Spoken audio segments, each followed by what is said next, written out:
Мындан ары 2% өлчөмүндө топтолгон пенсиялык каражатты турак жай алууга да жумшаса болот. Бул багыттагы мыйзамга кол коюлду. Буга чейин бул каражатты жарандар баштапкы төлөм же ипотеканы жабуу үчүн гана колдонуп келишкен. Эми жаңы мыйзам ипотека аркылуу гана эмес, жеке турак жай компанияларынан да үй алууга жол ачты. Негизги максат турак жай сатып алуу каалоосун билдирген жарандарга мүмкүнчүлүктөрдү кеңейтүү. Анан азыр эми акыркы убакта ушул пенсиянын топтому бөлүгү боюнча көп жарандар кайрылып атышат. Биз ошол кандай алсак болот деп. Бул ошо биринчи түшүнүш керек, ошол 2010-11 жылда иштегендер гана. Жашы улгайып калгандар да эми. 2010-дан бери иштеп келаткандар гана алат. 2010 жылдан бери иштеп келаткандар. Бирок жанагы жашына ченем коюп коюп атпайбы 1-январь 64-69 деп. Ошолор 2 жылдык гана алат. Эгер иштеген болсо, анан иштебегендер дагы келип аткандар болуп атат да, азыр ушул пенсиянын топтому бөлүгүн кантип алабыз деп. Пенсиянын топтому бөлүгү деген бул жумушчу адатта социалдык фондко айлыгынын 10% которот. Анын 5-чи бөлүгү 2% топтому бөлүк болуп эсептелинет. Бул каражатты жарандар кайсы учурда жана кандай шартта ала алат токтололу. Пенсиянын бул бөлүгүн пенсия курагына жеткендер гана алат. Кыргызстандан башка мамлекетке жашаганы кетип жаткан жарандар да жеке камсыздандыруу эсептеринде сакталган пенсиялык топтомолорун алуу мүмкүнчүлүгүнө ээ. Мындан сырткары, эгер каза болгон жаран көзү тирүүсүндө камсыздандырылса, анда эсебиндеги топтолгон каражатты маркумдун мураскорлору алууга укуктуу. Ошондой эле аскер кызматкерлери 63 жашка чыгып, мамлекеттик пенсиялык топтоо фондунун эсебинде каражаты болсо ала алышат. Ипотекалык насыя алгандар же алып жаткандар пенсиянын топтому бөлүгү 50 000 сомдон ашкан учурда аны ипотекага төлөө үчүн алууга укуктуу.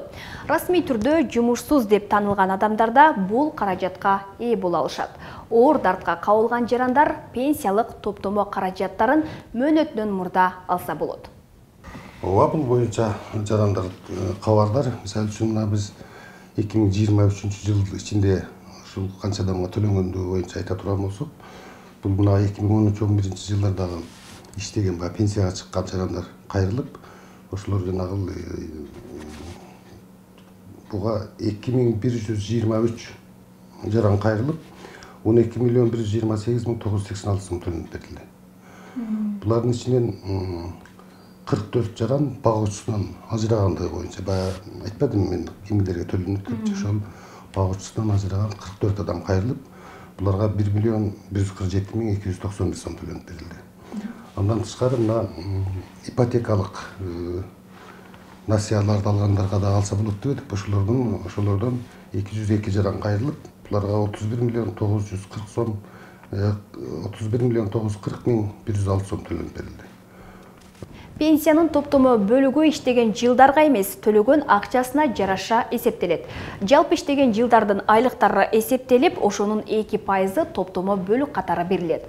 Анткени бул каражат боюнча көпчүлүк пенсионерлер кабарсыз. Биз эми билип атабыз, кызым. Ондойду болгондо эмес, ана эми билип атабыз. Ол болсо, мисалы ошо чыгарып бере турган болсо, мурунку немелерде. Ал ол өтө жакшы болмок. Эми ону билбейм, азыр эми чыгарып берсе дагы жакшы болот. Эл үчүн, бул баардык эл үчүн, элге пайда, журтка пайда дегенде, onu пайдалана билиш керек, сен айтканда туура. Анан мунун чыгып келген эмес ал. Алат турган ушул болсо, эми будан алыш мүмкүн. Түшүндүрмөйм сиздердин немеңизди, кабарыңызды. Мындай кабарга да жок элем. Энерге бербейт да. Сен иштеген жериң жок, каражатың жок, жетпейт. Азыр ошого кол койсо жакшы эле. Кабарым бар эди, бирок неме кылбадым да. Аракет кылбадым да.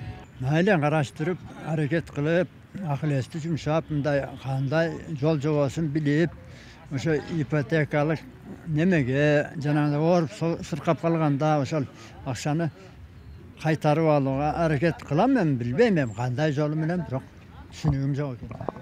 Бул боюнча билбеген экенмин, азыр билип отурам. Ошо сот боюнча болот экен, ошону ала турган немем бар, ниетим бар, бирок беришсе. Соцфондко төгөм, бирок ондой албадым. Ондой бөлүгүн.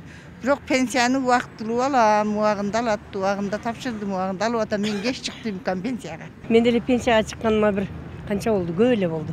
Батыр эне мен. 8 балам бар. Дага шүгүр. Пенсиям бир 10 000 болуп калды. топтомо бөлүгүн өзүнчө алып иштеткен эмессиз? Жок, эчтеке. Соспонд неме төгөбүз, налог системни төгөбүз. Акыркы 1,5 жылдын ичинде 4000 адамга 8 миллион сомго жакын пенсиянын топтомо бөлүгү берилгени айтылган.